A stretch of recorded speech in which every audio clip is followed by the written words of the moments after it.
बघूयात महाराष्ट्राच्या जिल्ह्यांमध्ये नेमकं काय घडतंय न्यूज टॉप 9 मध्ये।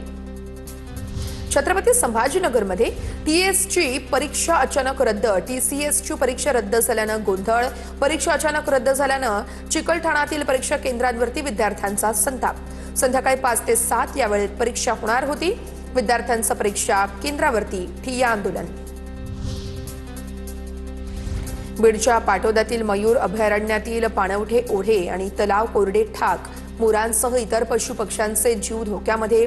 वनविभाग आणि प्रशासनानं पाण्याची व्यवस्था करावी, नागरिकांची मागणी।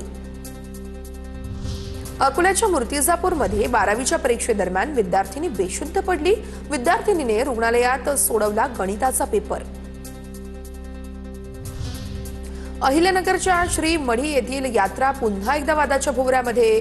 मढी ग्रामपंचायतकडून मुस्लिम व्यावसायिकांना यात्रेमध्ये व्यवसाय करण्यास विरोधाची भूमिका। जळगावच्या शहरातील भजे गल्लीमध्ये एकाच रात्री 2 वाईन शॉप फोडले। पोलिसांकडून 12 तासात सराईत चोरट्याला अटक। आरोपींकडून 3,04,000चा मुद्देमाल जप्त। धाराशिवच्या उमरगा तालुक्यातील गुंजोटी गावात एकाच रात्रीत 5 घरफोड्या।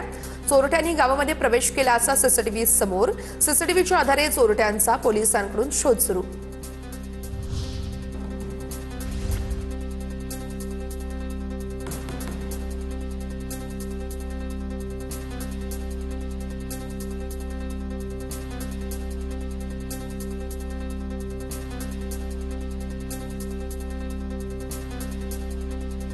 धाराशिवमध्ये कांद्याला योग्य दर नसल्यानं शेतकरी संकटात।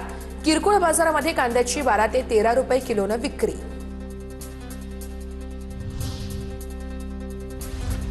छत्रपती संभाजीनगर ग्रामीण पोलिसांची वैजापूरमध्ये मोठी कारवाई। कारवाईमध्ये 27 लाखांची 180 किलो अफूची झाडं जप्त।